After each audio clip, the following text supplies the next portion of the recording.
As we all know, we live in a time where a once in a decade or once in a century storm is happening on an annual basis. We are seeing more frequent and more intense weather events, hurricanes, floods, wildfires, droughts, and severe heat waves. While affecting everyone in their path, these events have a disproportionate impact on people with disabilities. Next slide, please.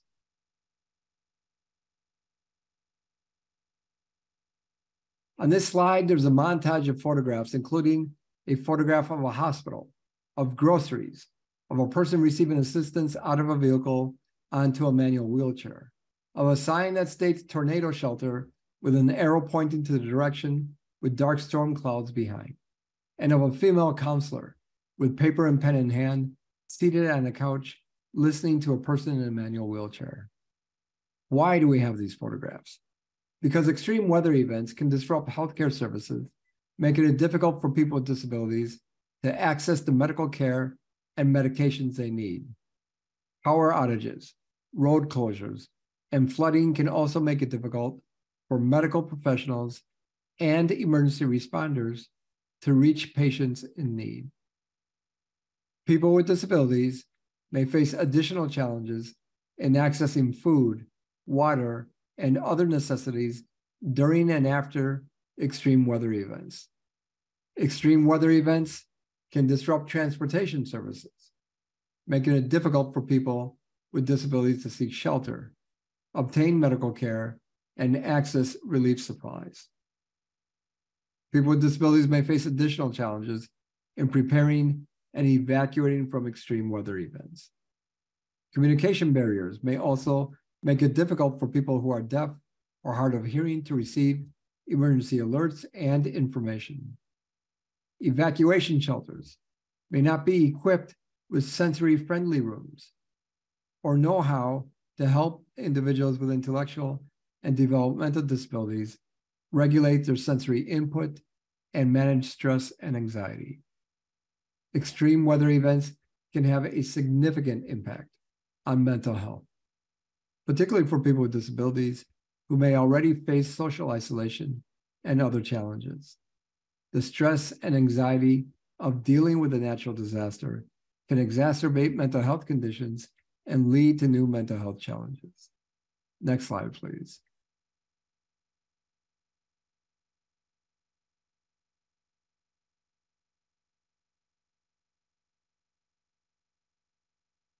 Next slide, please. On this slide is the cover page of our report that includes a photograph of severe flooding almost covering an accessible parking sign in what was likely a parking area somewhere.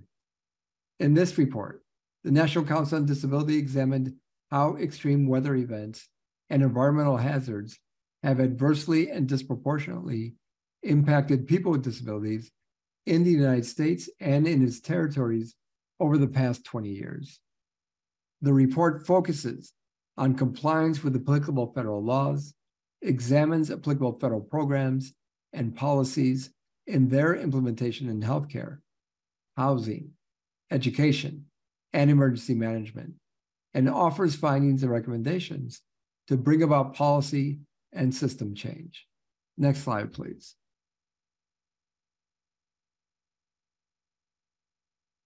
This slide has the same cover page of our policy report and also identifies the chapters. The report has 6 chapters. Chapter 1, Laws and Regulations. Chapter 2, Healthcare. Chapter 3, Housing.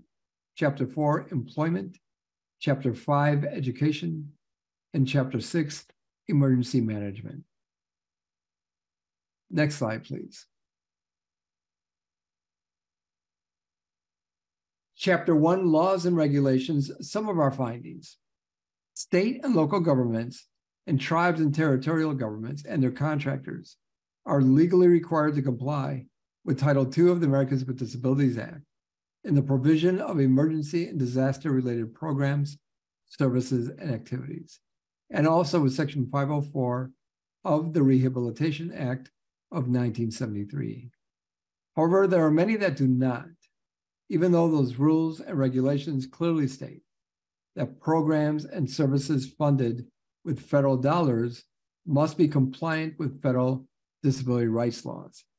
That should not come as a surprise, as federal funds are pervasively used in the discrimination of people with disabilities.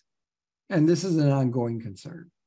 What's troubling is that with the increased severity and prevalence of extreme weather events, the number of people with disabilities being displaced or dying during and after disasters will become greater as these extreme weather events become more frequent, in large part due to the omission to integrate people with disabilities into the local emergency management plans as required by federal law and their implementing regulations.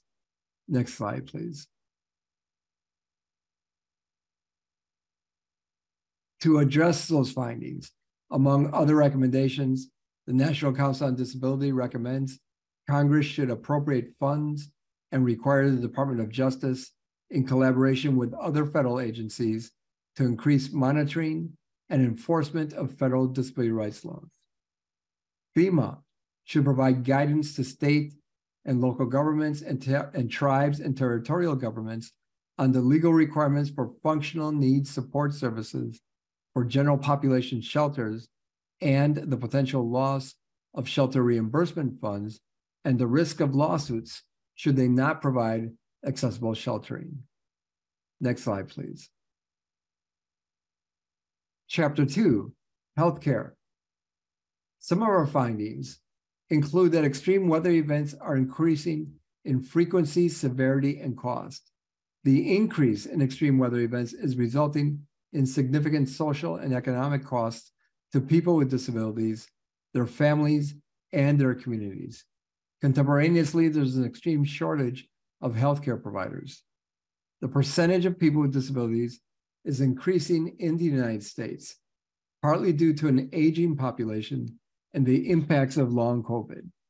These factors will increase the need for accessible healthcare services and providers. The increased demand on resources will strain critical systems. Moreover, Medicaid beneficiaries forced to relocate out of state due to disasters lose access to their Medicaid-supported services. Next slide, please. Our healthcare recommendations.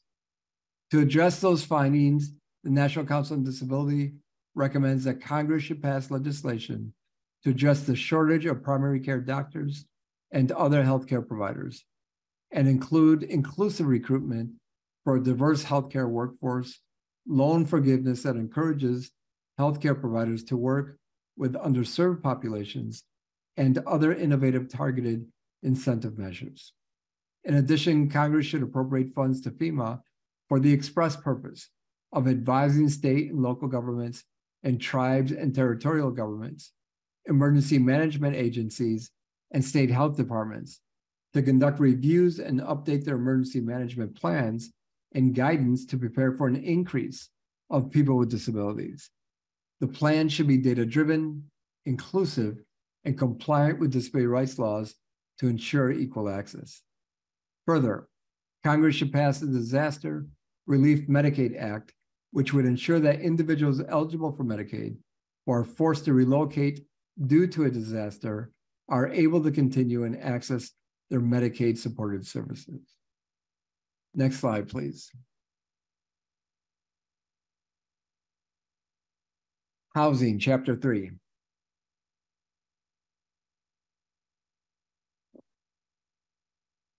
Some of our findings.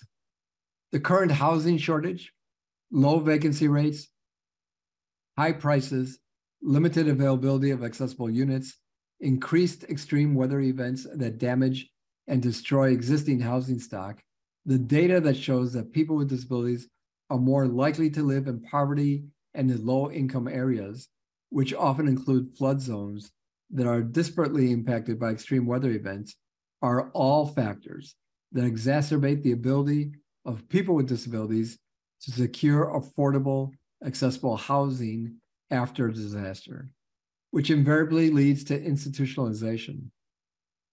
Moreover, the Department of Housing and Urban Development's 5% accessibility requirement for federally assisted new construction housing developments do not meet the needs of people with disabilities, who represent over 25% of the population. Next slide, please.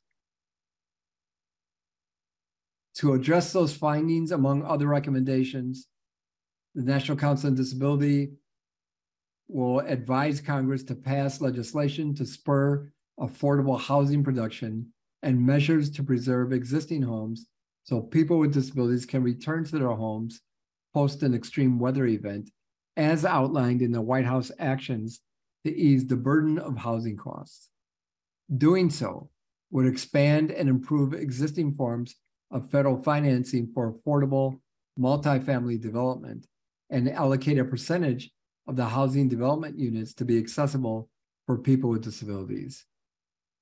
The Department of Housing and Urban Development should also increase the number of accessible units from the 5% accessibility requirement for federally assisted new construction housing developments to 25%.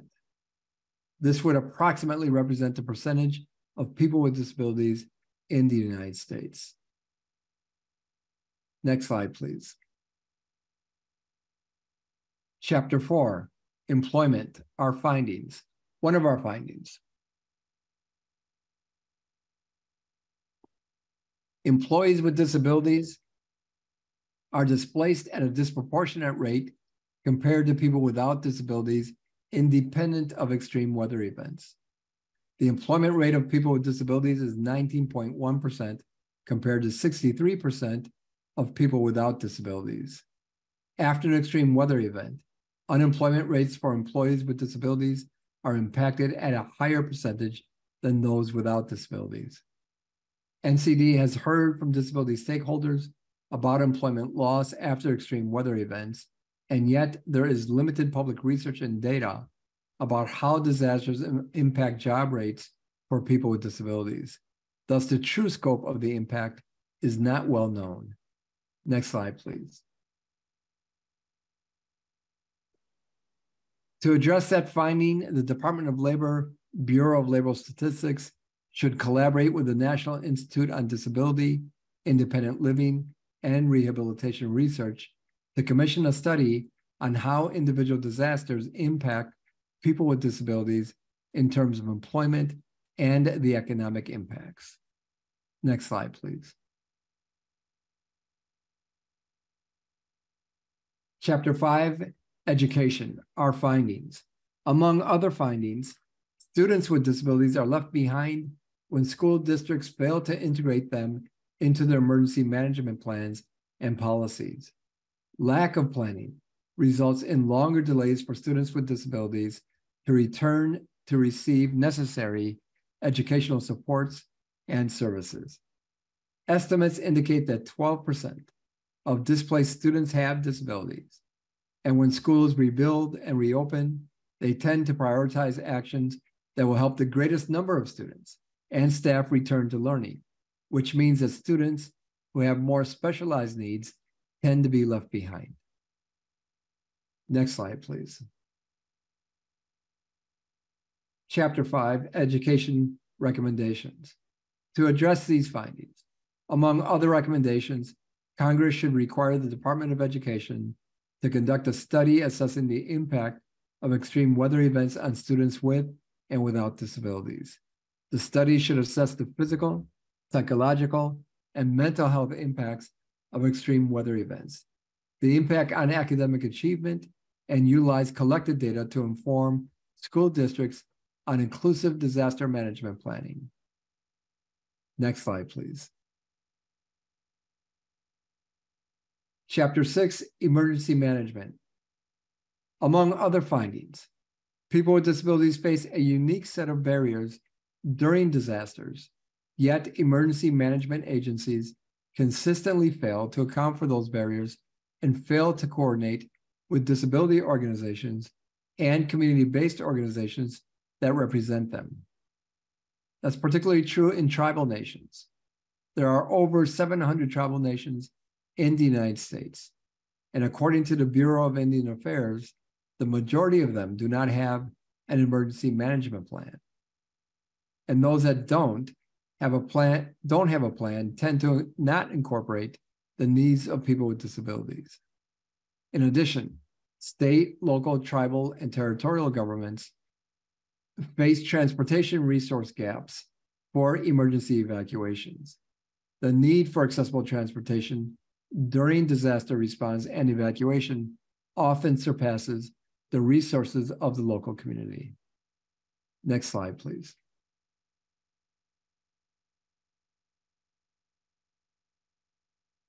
In response to those findings, the National Council on Disability recommends that the president sign an executive order charging federal agencies to develop and update emergency management plans to anticipate an increase in extreme weather events, addressing the impact to agency functions, and provide guidance to the state, local, tribal, and territorial governments.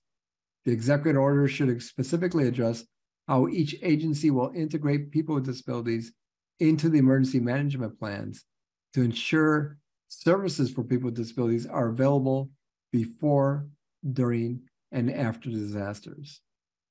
In addition, Congress should authorize additional funding for FEMA to provide guidance to tribal nations to strengthen and establish an emergency preparedness plan inclusive of people with disabilities.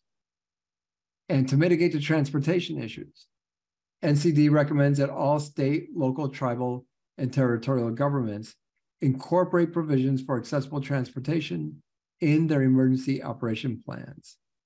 Those plans should include analysis of the required demand for such services, and contractual arrangements should be entered into to ensure 24/7 availability of accessible transportation on short notice, with the cost being charged to the jurisdiction rather than to the recipients.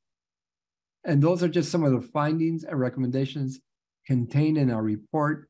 I encourage you to visit our website, ncd.gov, where you will find the report in its entirety, and further encourage you to contact us if you'd like to discuss any of the report's contents. Now on to our panel discussion. I yield the microphone to our moderator, Mr. Daniel Schreck. Daniel.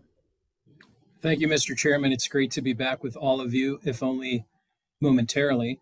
I wondered, Marcie and Sherman, are you both there? I wondered if we could see their faces rather than the presentation while we have the Q&A. Would that be okay? I'm fine with it. Great.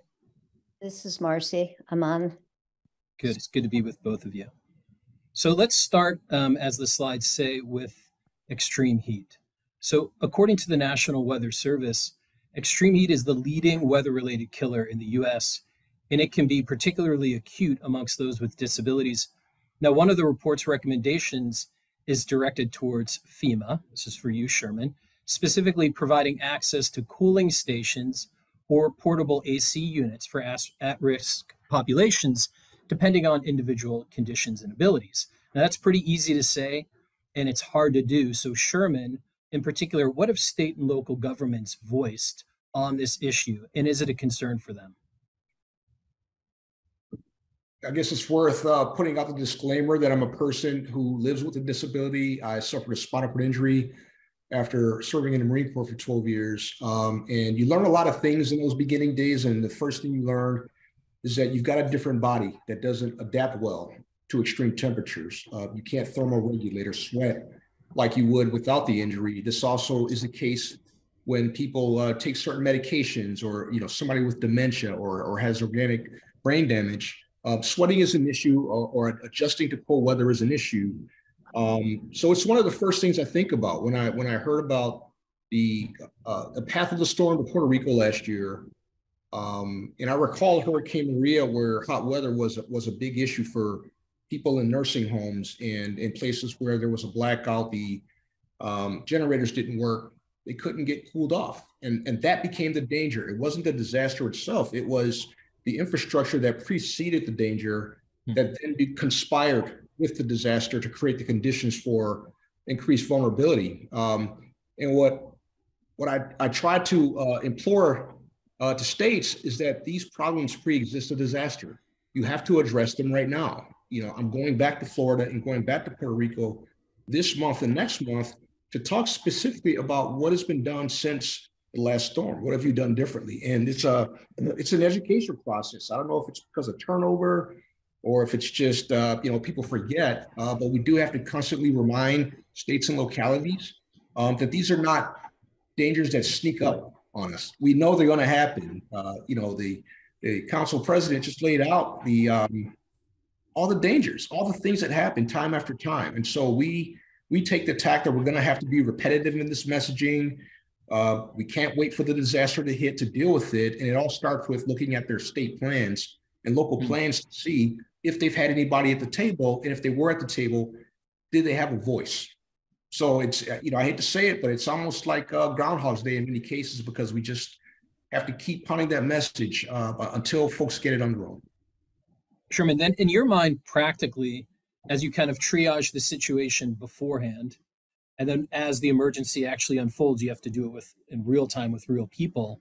How do you practically implement this recommendation? And I think maybe where to start is the top priorities for you. Like, what would you do over the next year to make this a reality? The first thing I want to see happen is every state, tribal land, and territory have an individual or an office that's elevated to the level where the governors, all the leaders will listen. The worst thing that can happen is we go into a disaster, and I ask the question, who's your access and functional needs coordinator? Who's your disability commissioner? Who's a person that we can point to? I can get on the phone or get on the Zoom call and say, what was your plan? What was your communication plan? Talk to me about that, because that's going to be important at this critical time that people get information. And to the extent that states don't have that, that becomes the first domino that falls. And everything else that falls thereafter, the communication, the lack of planning. We saw in Sandy, read the judge's order after Hurricane Sandy, it spells out the wrong way to do it, right? Treat everybody the same. You can't do that in certain disasters because everybody's not positioned the same. So it begins with making sure this year that every state understands that I have to have a point of contact, somebody to reach out to begin that conversation. Thank you, Sherman. Marcie, pivoting to you, but staying on the same topic, what suggestions would you have for FEMA to coordinate access to cooling stations, portable AC at the local level? What would be some of your top priorities? Well, let me begin by saying thank you to Andreas, Dan, and the members of the National Council on Disability for the opportunity to discuss your just released report on extreme weather. I appreciate the opportunity to share the virtual podium and to express my ongoing support for Sherman's work at FEMA. I've been serving for many years in both the public and private sectors on disasters. And rather than making specific recommendations to FEMA, I want to say first how alarmed I am to see that the NCD report says that although FEMA, HHS, HUD, DHS spend and distribute billions of dollars in disaster prevention, preparedness, planning, response, recovery, and mitigation every year, the responsibility for compliance is falling to the recipients and not to the federal government. And so I think, rather than making specific recommendations for what needs to be done at the local level, I believe that we need to address what is the elephant, which is that the solution that's being posed is that Congress should appropriate funds and require the Department of Justice, in collaboration with other federal agencies, to increase monitoring and enforcement of federal disability laws. 50 years after the Rehabilitation Act of 1973 was passed, and decades of tax dollars given to states and other recipients of federal funds before, during, and after disasters, it's hard to quietly accept that the solution is for FEMA to elevate this concern, relying on local governments who frequently tell us and FEMA that local rule supersedes the obligations that come with receipt of every federal dollar.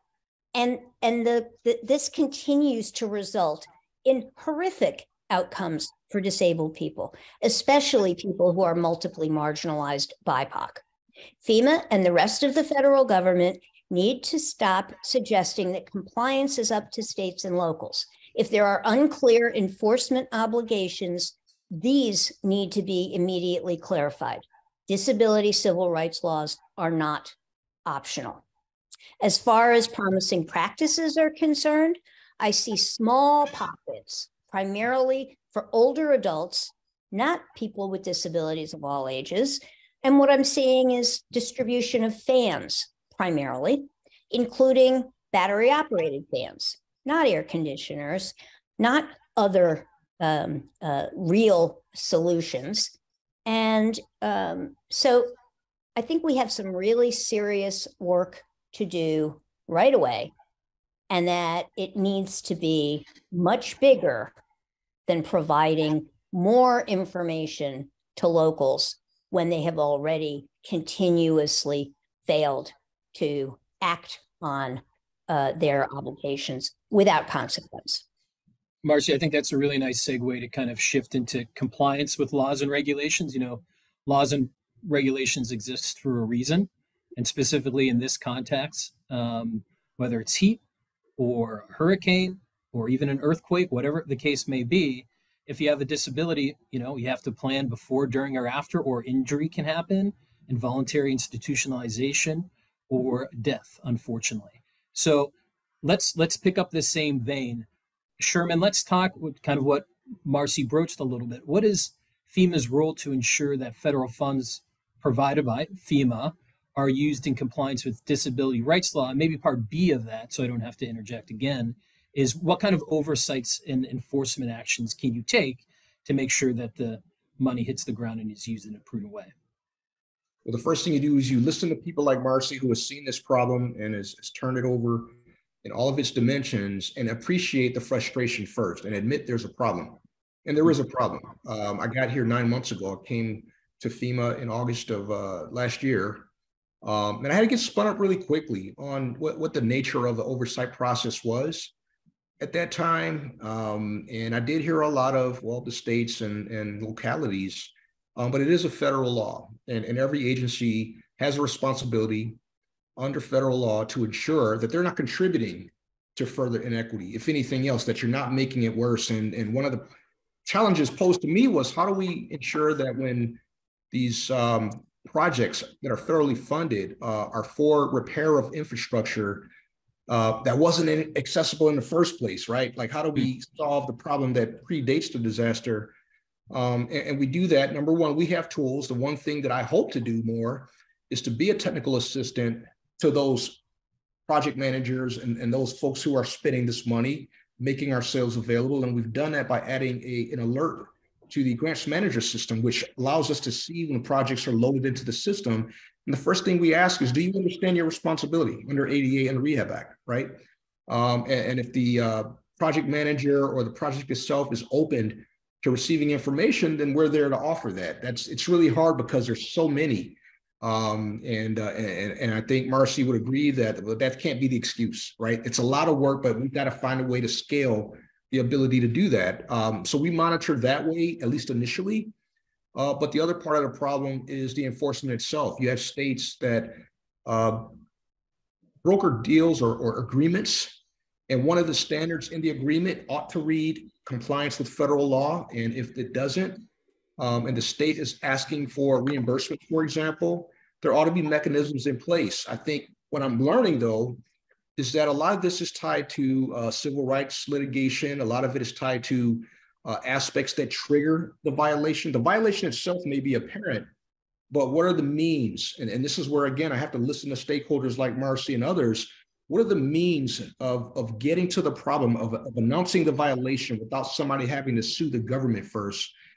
So it's a learning process for me, but I think the beginning of this discussion ought to be not why it's hard, but where the real gaps lie. And I think the gap for me right now lies when I go into a disaster and I can observe inaccessibility, what's the next step? You know, and I've said, you know, stakeholders, citizens, you got to hold local leaders accountable to prioritize these things, because it's got to be with the state's engagement and involvement that we begin to fix this.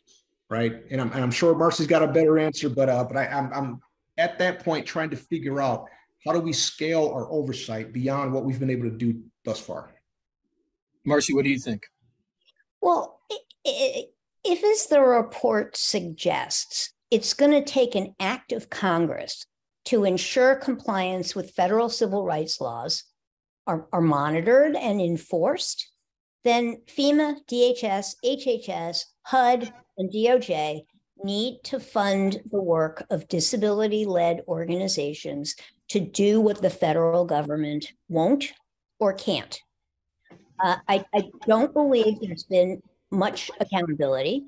I've witnessed this time and time again. FEMA's failure to adequately monitor recipients and subrecipients of funds. I remain deeply troubled by FEMA's disconnect from the Department of Homeland Security's enforcement efforts. The Department of Homeland Security has a checklist and frequently asked questions that every recipient of federal financial assistance receives. And I believe they are to be reviewed every 2 years. But I have seen and heard, and it continues to be, that there is a lack of collaboration between FEMA and the other federal agencies.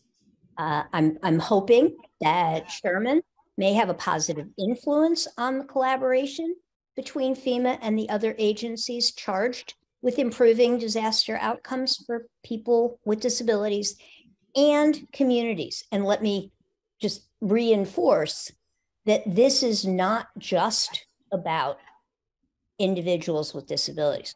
This is about outcomes for the whole community in disasters. Sherman and or Marcie, I don't know the answer to this. Very curious, because the thing I'm about to say exists in my industry, which is securities management, right? And if you run a fund, you have the SEC, and the SEC says you have to have a compliance manual. And they come in, we just had the SEC in, and it was great. It was good to deal with them. And they come in every few years to different private funds, and they'll say, here's your compliance manual. You did or didn't do this. Or actually, you didn't have a compliance manual. You can be fined for that. Mm-hmm. Ethics manuals and so on. And then they'll look at your trading and other best practices and all the things you need to do to be a good fiduciary. Does something like that exist on the state and local level, where here is your, I don't know, emergency management thing, or we have an auditing capacity either through HHS and FEMA, where we can come in, and if you're not, as Marcie said, giving this comprehensive account of the entire community, disabilities or otherwise, you can get a fine. Does something like that exist? I think and I'm sorry, you may hear my granddaughter crying in the background. I apologize for that. I think the point of entry for us, at least for ODIC, and one thing I have to do now that I'm on the federal side, is sort of depersonify FEMA, right? FEMA is an agency, it's an edifice, but it's a bunch of people, and I have to identify individuals who are to do that oversight. What we do is we get involved once there's a disaster, and that's sort of the trigger. Prior to that, I'm looking at inaccessibility all around the country, and I'm looking at places now with an eye toward, if a disaster happened today, how do we deal with that right now before the next flood, hurricane, tornado disrupts this community? And so for me, the work lies anterior to the disaster. And what I can do at this point is be influential, but my ability to force compliance is hindered until there's a disaster. And that's, for me and my specific office's mission, why it's so frustrating, because we know that the problem is coming. We know that the issue is going to be there. And there got to be mechanisms in place that assist FEMA, and perhaps within FEMA, Department of Justice, Homeland Security. There got to be other ways that we can either compel compliance or at least trigger inquiry before a disaster happens.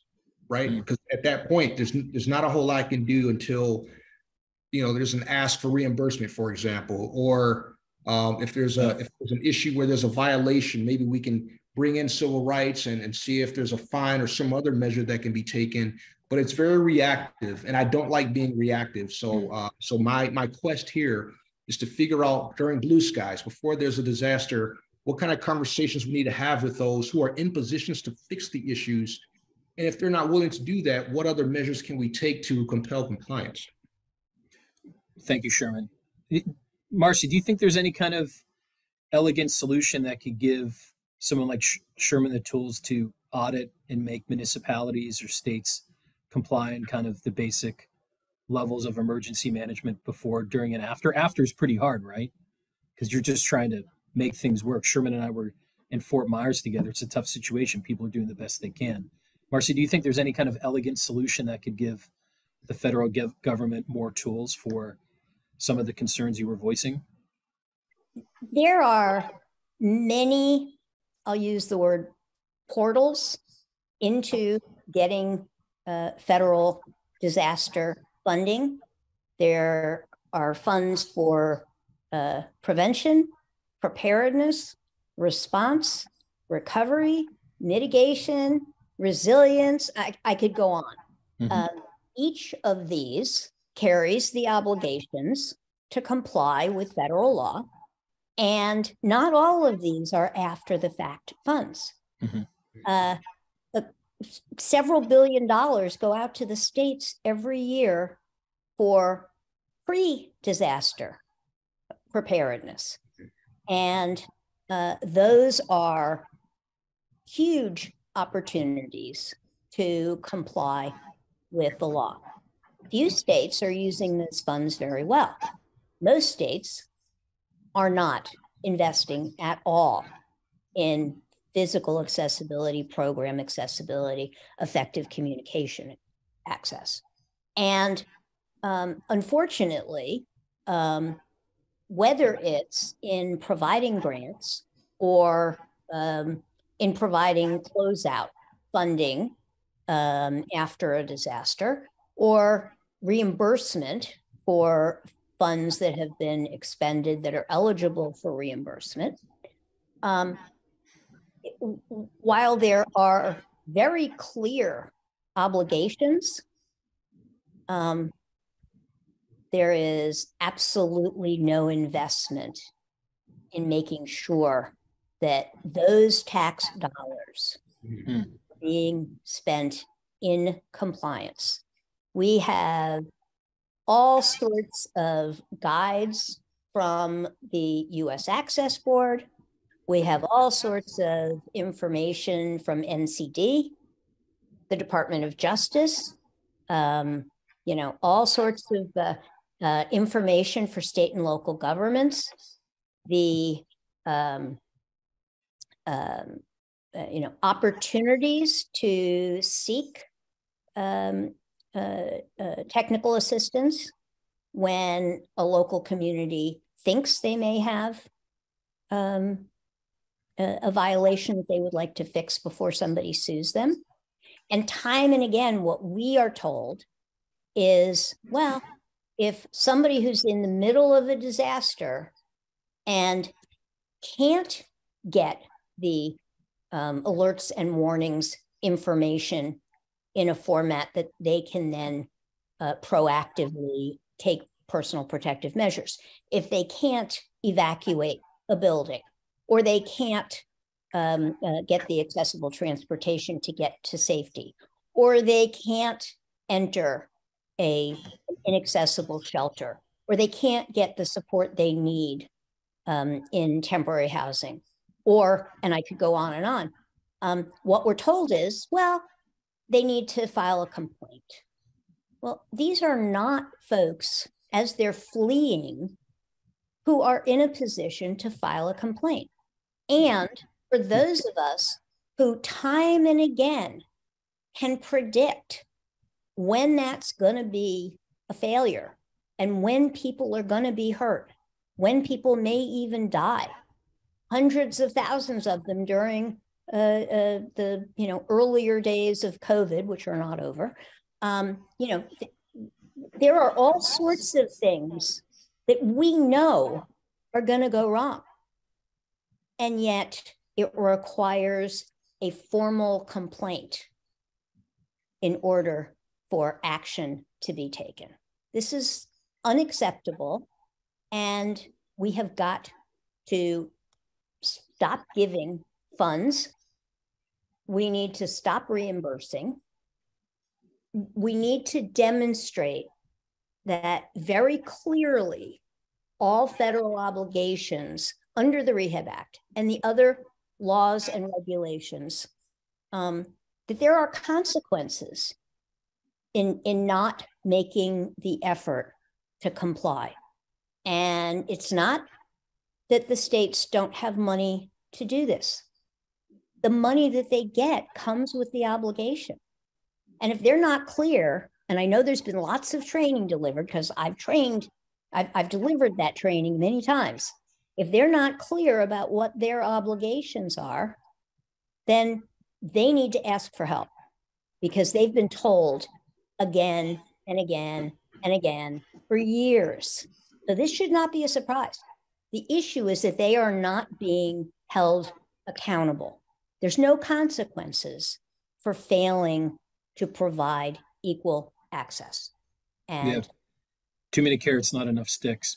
Absolutely. Andreas, I hadn't seen your hand. Would you like to make a quick comment?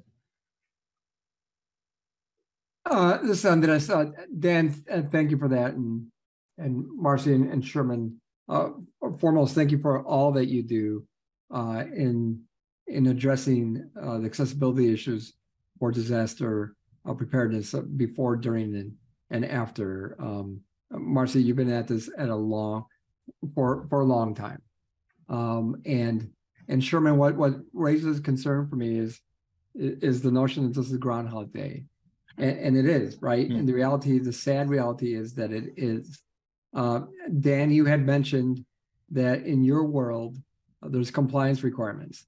There's also a requirement for a chief financial officer to sign off on financial reports, and there's severe consequences and penalties now if in fact there's any misrepresentation in those reports. That equivalent enforcement action doesn't exist here. And you can look at any recipient of federal financial assistance under any program. It's not exclusive to disaster relief and disaster preparedness. When you look at just Medicare and Medicaid providers certifying that they are in compliance with their federal non-discrimination laws, there's nobody to check.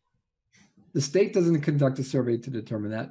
The federal government doesn't determine that, nor does any of the accrediting and licensing organizations. So simply, it seems to be just simply, an affirmation that yes, I'm doing this, but in reality, we know a significant difference. And so that's perplexing overall. And so that's a commentary. But I want Theo to jump in here as well. We tend to rely, as we have during the pandemic, on Centers for Independent Living to do the things, as Marcie mentioned, that the local government is unable or unwilling to do. And many centers for independent living throughout the country perform magnificently in getting people out of congregate settings into the community during the height of the COVID pandemic. But many of their efforts have gone unreimbursed. And they're doing this out of their own budget. And many of them don't have a budget to do that.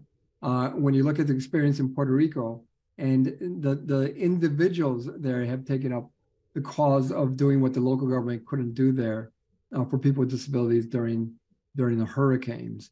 While we tend to lean on Centers for Independent Living, Marcie, if you can comment to give your thoughts on what role potentially do protection and advocacy organizations have, because they have the ability to go in and request documents with or without notice and conduct an inspection. Is there a role there for the P&As to conduct an audit and take it from there?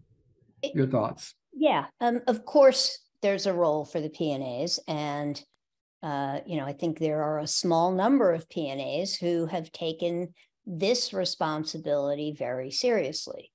There is a huge opportunity for collaboration amongst all of those federal recipients of federal funds, independent living centers, DD councils, and the protection and advocacy agencies, as well as those of us who don't get any federal assistance to do any of this work, like the Partnership for Inclusive Disaster Strategies, like the World Institute on Disability. You know, we're all doing this work, and no one is being funded to do it.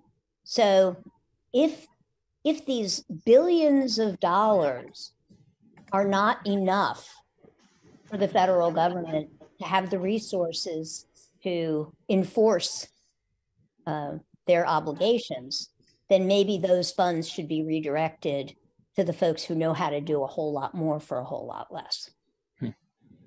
This is Andres. Marcie, thank you for that. Sherman, is there funding available through FEMA for Centers for Independent Living to get compensated for the work that they do, for nonprofits like Marcie and the individuals in Puerto Rico to get paid for the work that they do? Because money matters, right? It really does in these instances. And these people are doing the work without that compensation. Yeah, I pursued that question in earnest when I went to Puerto Rico and talked to Mavi and Septi. Went to Florida with Daniel and interacted with a few centers that were damaged, actually. So they were displaced as well while providing services. So I definitely saw the value of the SIL. And again, I'm learning the system here. The system requires, as I understand it, there to be an agreement between the state or county and the SIL before the disaster, so that the SIL is positioned as an actor in a disaster response. Otherwise, you've got, a lot of organizations are probably going to do their part. And if there's no previous relationship, how do you track the money? How do you ensure that there's no fraud? As I understand it, right?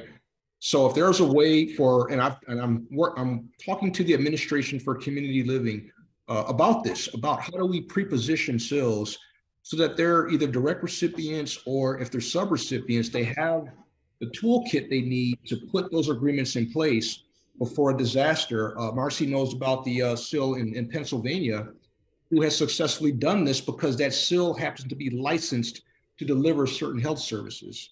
And they've navigated the waters where they've had to redefine who they are. They're not just an advocacy group. They actually provide hands-on care. They provide access to personal care attendants and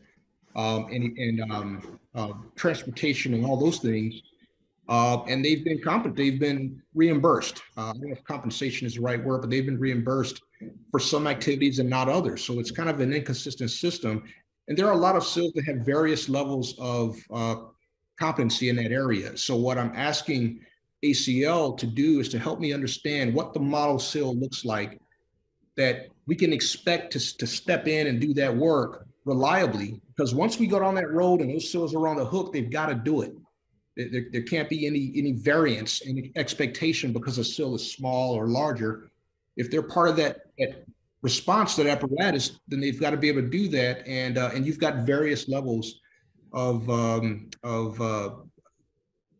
I hate to use the word competence, but it's really being competent in disaster response. So they'll require training and all those other things. But those are conversations that I'm glad to keep having. I know Mr. Braddy, we met with him not too long ago to talk about the potential elevated role a SIL could play. But I think we've got to define what that is across the board because there's too much variance between the SILs and their abilities. This is Andres, and with that, let's bring Theo into the conversation, because Theo, the SILs have been thrown around in this conversation quite a bit, and we want to get your perspective, please. Yes, sir. Well, first of all, Marcie and Sherman, I'm glad you all are having this conversation. Marcie, I love what you're saying. I agree with you 110%, and I believe completely that you are challenging our thinking, and we need to do something about that. But for the most part, I think we all know that there are laws on the books, and those laws are not being enforced for quite some time now. And just because you do have laws on the book, that doesn't mean that those laws is going to be implemented. And so it means that we have to have enforcement remedies, right? It means that we got to have some accountability and some monitoring and some evaluations of those, whether those laws are being implemented. So I completely agree with you on that. And secondly, I'm hoping, as you challenge our thinking, that maybe we can, in a short-term solution, could be certainly in the executive order that can require some of these federal agencies to work on these issues. And not only that, we know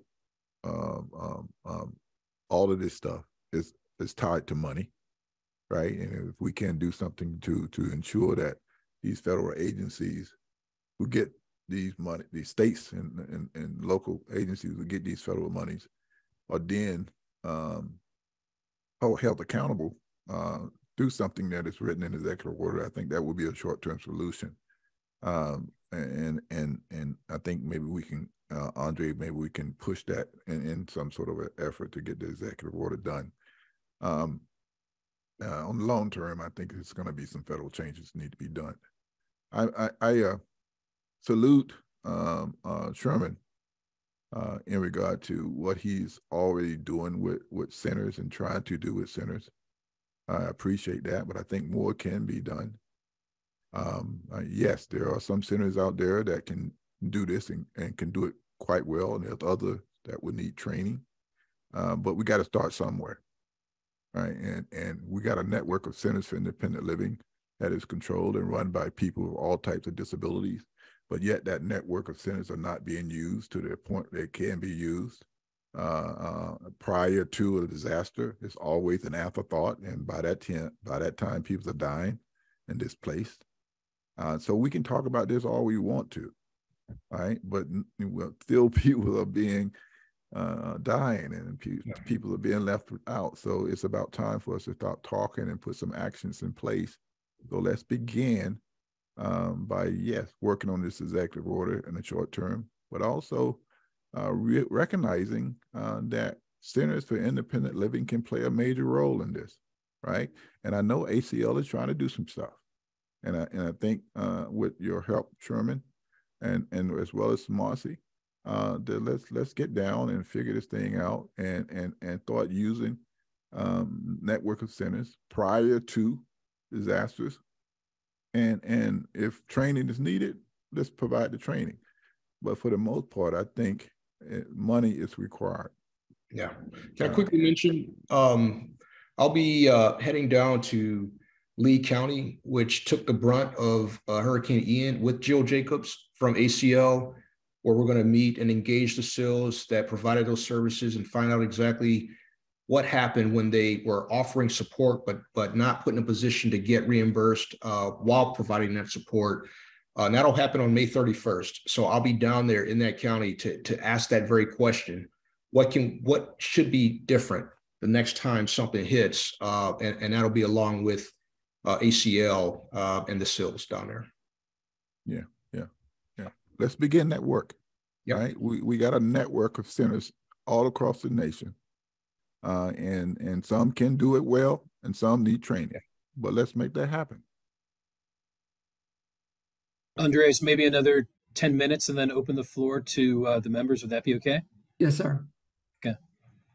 Maybe shift a little bit, and obviously there's some overlap, not with compliance, but just on the emergency management side, obviously, either on the state, local, tribal, territorial level.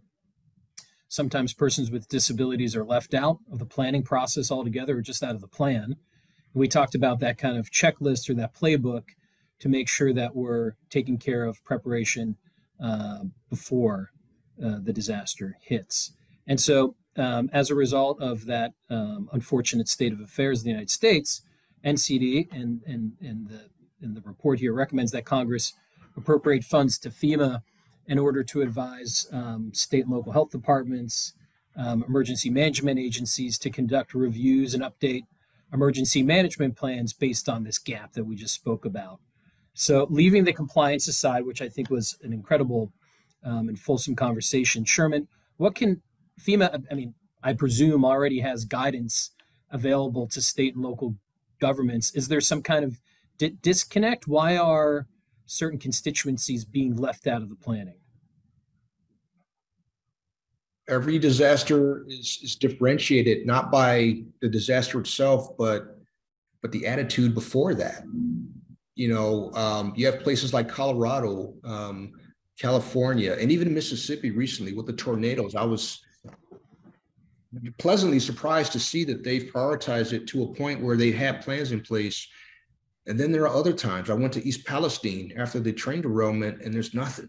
Mm-hmm. There's not even 508 compliant interfaces on the website. When you see a governor addressing the public about a disaster and there's not a person doing sign language from the very beginning, that's your first clue. That's the first symptom that there's something wrong here, because you're leaving out a whole lot of people. And today, where you see signers everywhere, including on this call, how that's not obvious, it baffles me, but that's part of the problem, right? You see it, and it's, how do you not know that when you're talking about a public event where people's lives are in danger, you don't have anybody doing American Sign Language, or in Puerto Rico, Spanish Sign Language or Puerto Rican Sign Language. There's like 6,000 dialects of sign language. How do you not know that already? And that's and for me, again, it's breathtaking sometimes to see the level of disconnect. But I have to have resolve and continue to press, and not let that drain the energy, as a person with the disability, drain the energy out of my body at the abject lack of insight. I'll put it nicely, that persists. So at this point, we call it like we see it. I didn't go easy on any state or local official in the recent disasters I attended. I let them know on no uncertain terms that what you're doing now is either going to save lives or lose lives. And you're making that choice right now. And I would hope you make the right choice. But there's so many of those conversations I have to have that it's almost like the whack-a-mole theory.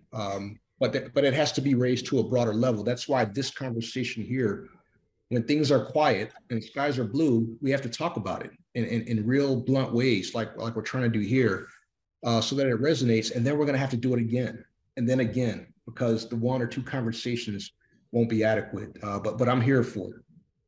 Well, let's say these funds are appropriated, and as Marcie said before, there's a surplus of the carrots, so to speak.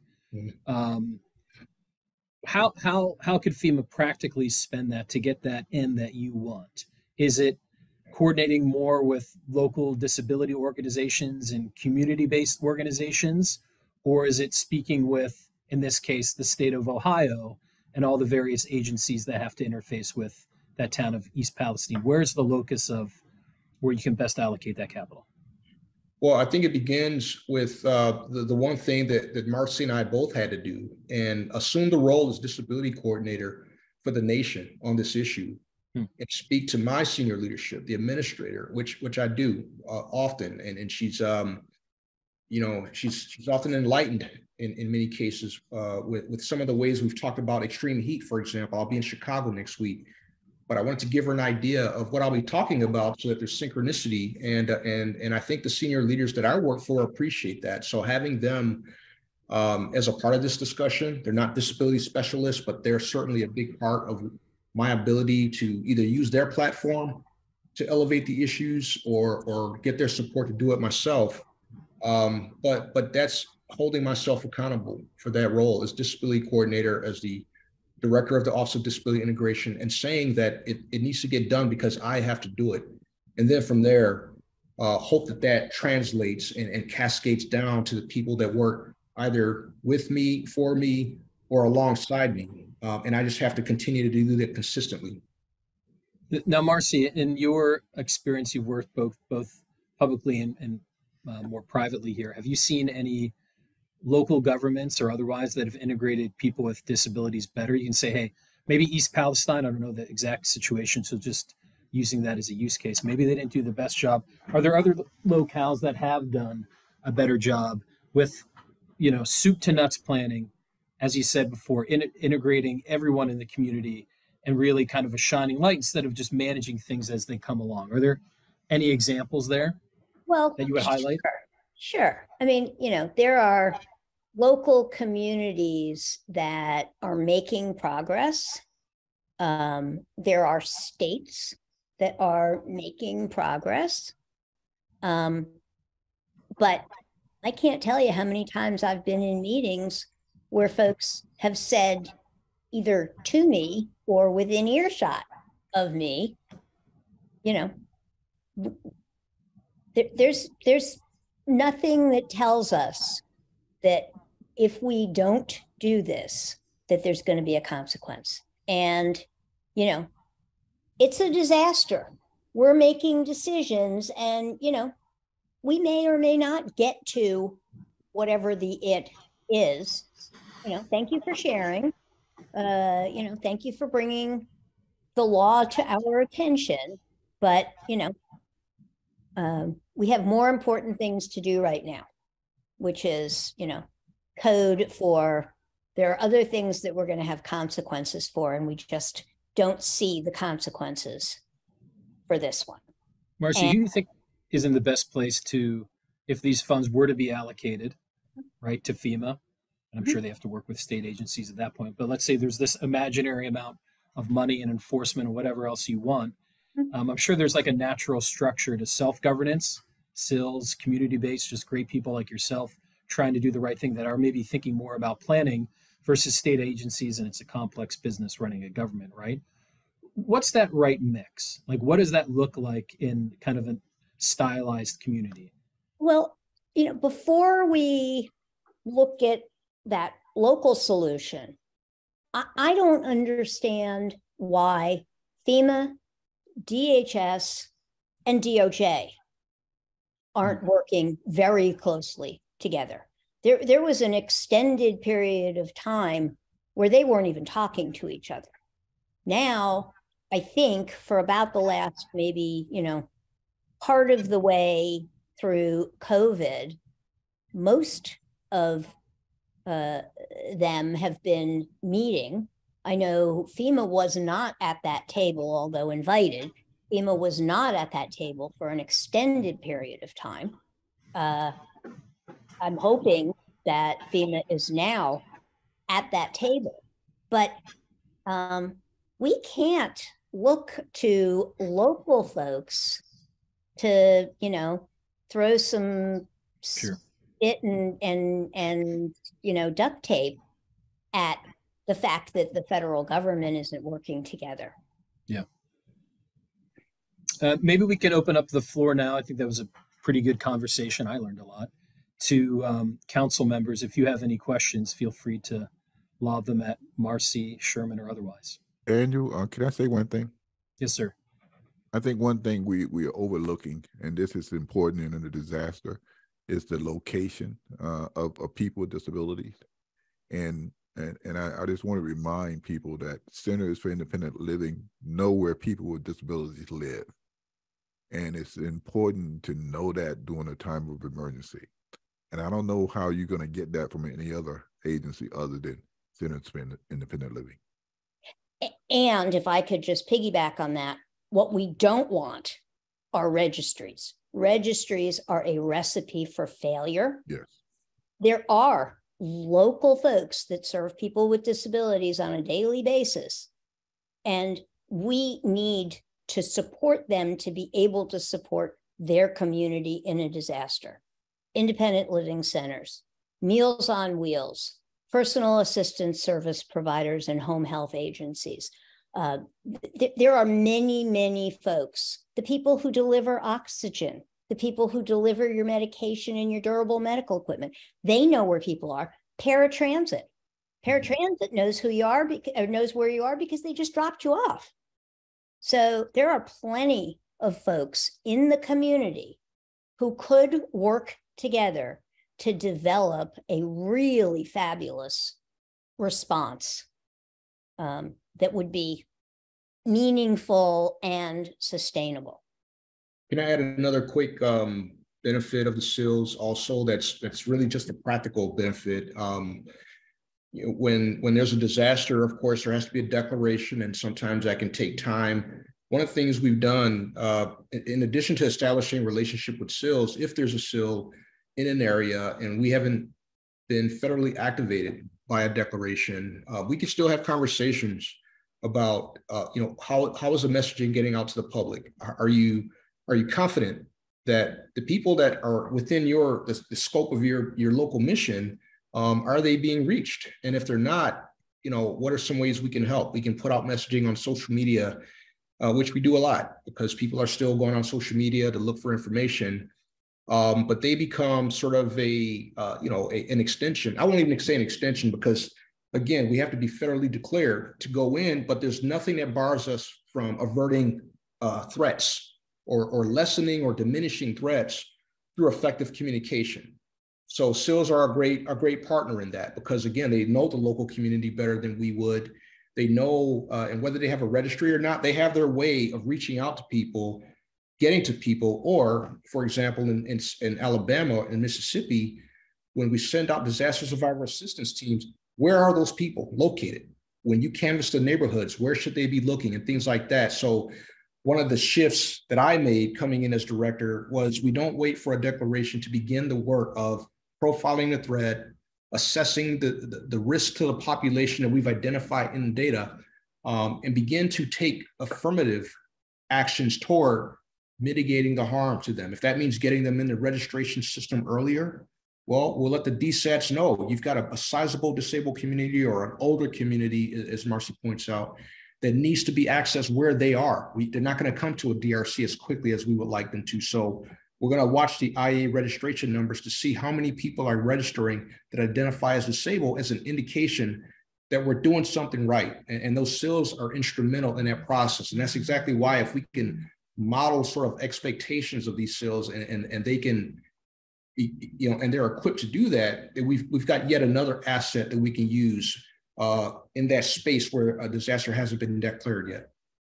And I want to roll that back for a moment, if I might, because depending on the FEMA region, there are some FEMA regions where there is a very close working relationship between the regional disability integration specialist and the disability leaders in each of their states, including their independent living centers and their state independent living councils.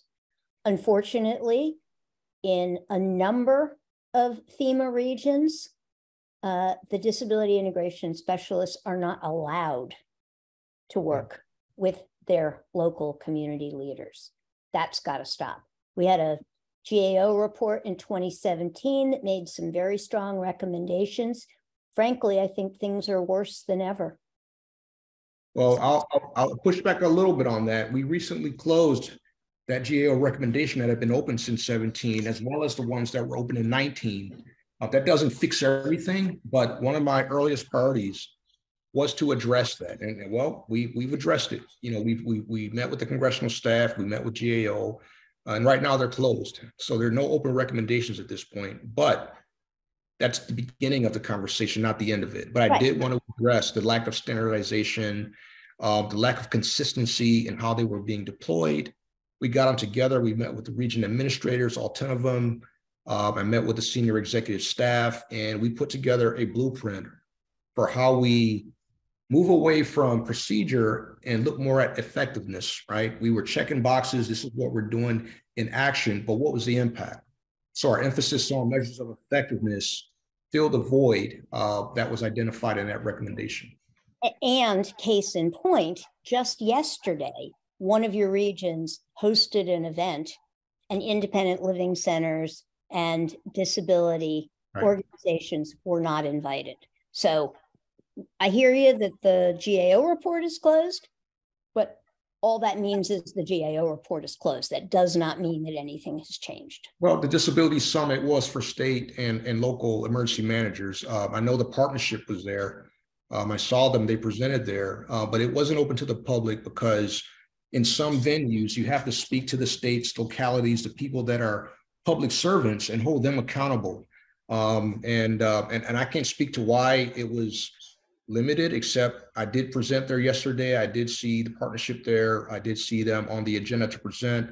But I also let them know that it was a state training event. It wasn't meant to be an open public event. And all the people that presented there were speaking to state and local issues.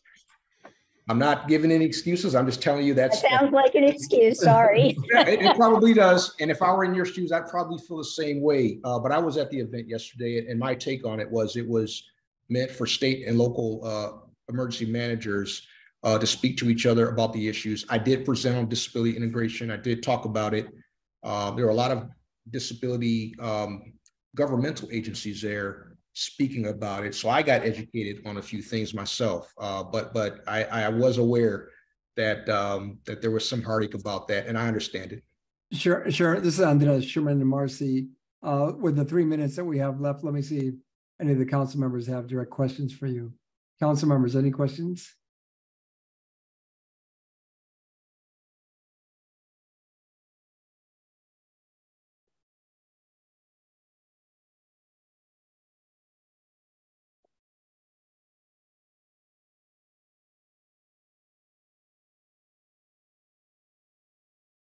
Andrés, I would ahead, just say, Theo, I would just say, the conversation here has been worthwhile, and I was hopefully, Sherman, we continue to work on this, Sure, and get Centers for Independent Living more involved. Sherman, let me say in conclusion too that there's a reason they put a Marine in charge. So everyone now has a great advocate because Marines get stuff done. I hope I can live up to the expectation. I will strive to do so, mostly by listening and less talking. You know, I received Marcie's counsel very well, because I know she sat in this seat, and I want to be helpful to this cause, not add to it. So I appreciate the opportunity to be here and to have these hard but necessary discussions. This is Andrés. I want to thank Dan Schreck, Marcie Roth, and Sherman Gillums Jr. for your time, for your tireless efforts in getting these issues addressed. This is just the beginning and continuation of a dialogue that we'll have as we develop and further develop strategies to address these issues. Daniel Schreck, Class Act. If that banking and financing and investment gig doesn't work out, you could be a professional moderator. So, you know, they pay big on TV. That could work. Plan for you, yes. There's an opening in a network there you can fill, perhaps. Exactly. And I just want to thank Daniel for accompanying me to Florida. Well, he actually was there, and I went there, and we just happened to meet. But it was really important for all of us to see the same thing and to hear the same story. We talked to survivors, because this is a conjoined effort. This isn't one entity that's going to be able to do this. And one of the first calls I make is to the partnership, and I ask, who should I be talking to when I get to this disaster?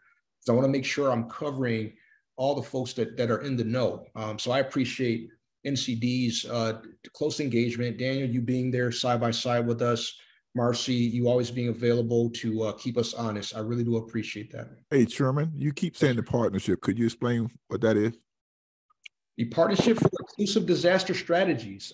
They're an assembly of well, when I get on the calls, I see assembled many of the advocates. I come from the advocacy community. I think I saw Susan Prokop from Paralyzed Veterans of America on here.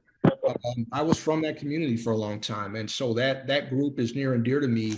But they bring together all of the government agencies, the federal agencies, state level, and people who are in the trenches doing the work to have discussions every week. I think they meet every single day. In fact, tomorrow, I'll be meeting with them tomorrow at 6 p.m.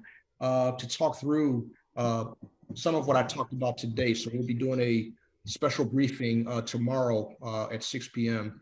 for the partnership. But that's who I'm referring to. Thank you for allowing me to clear that up, Mr. Braddy. And this is Andrés, and that will have to be the last word. Profound gratitude. Again, Dan, Marcie, and Sherman.